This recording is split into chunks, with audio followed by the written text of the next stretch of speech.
શું મિત્રો તમે પણ પિઝા બર્ગર ને સેન્ડવિચ ખાઈને થાક્યા છો? સન્ડે હોય કે બર્થડે હવે આ જ ઓપ્શન અવેલેબલ છે. મિત્રો હું આવી ગયો છું રાજકોટના રેસકોર્સ રિંગ ઉપર અને હું તમને દેખાડું યુરોપની ટ્રેડિશનલ 300 વર્ષથી પણ વધારે જૂની રેસીપી જે રાજકોટમાં આપણે માણી શકીએ છીએ. કઈ જગ્યાએ ચાલો હું તમને જણાવું. ટ્રડલો જે રાજકોટનું એકમાત્ર યુરોપિયન ફૂડ સર્વ કરતું રેસ્ટોરન્ટ છે જ્યાં આપણે પ્રાગ, હંગરી, પોલેન્ડના ફૂડ માણી શકીએ છીએ. આ પ્રીમાઇસીસ જોઈને તમને પણ એવું લાગતું હશે કે આ બહુ કોસ્ટલી હશે, પણ હું તમને કહી દઉં કે આ બધું જ પોકેટ ફ્રેન્ડલી છે.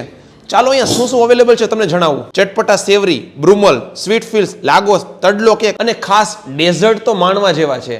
અને આ બધું જ અહીંયા લાઈવ બનતું હોય છે. તમે પણ જો યુનિક ફૂડ ખાવાના શોખીન છો ને તો આ વસ્તુ તમારે એકવાર જરૂર ટ્રાય કરવી જોઈએ. ફરી કહી દઉં કે બધું જ પોકેટ ફ્રેન્ડલી છે. 69 થી ભાવની શરૂઆત થાય છે. તડલો કેક, આપણે જનરલી કેક એટલે પેસ્ટ્રી જ સમજતા હોય, પણ આવી પણ કેક આવે. તમે કહેશો કે તડલો, આ યુનિક નામ, આજે યુરોપનું જે કુકિંગ ટૂલ્સ છે ને એને તડલો કહેવાય. તમને એડ્રેસની વાત કરી દઉં. આપણું તડલો આવેલું છે રાજકોટના રેસકોર્સ રિંગ રોડ ઉપર, યુનિયન બેંકની બાજુમાં, પ્રાઇડ એમ્પાયરમાં ફર્સ્ટ ફ્લોર ઉપર. તો રાજકોટના તમામ ફૂડ લવર્સને યુરોપિયન સ્ટાઇલનું ફૂડ જમવા માટે એકવાર જરૂરથી મુલાકાત લેવી જોઈએ.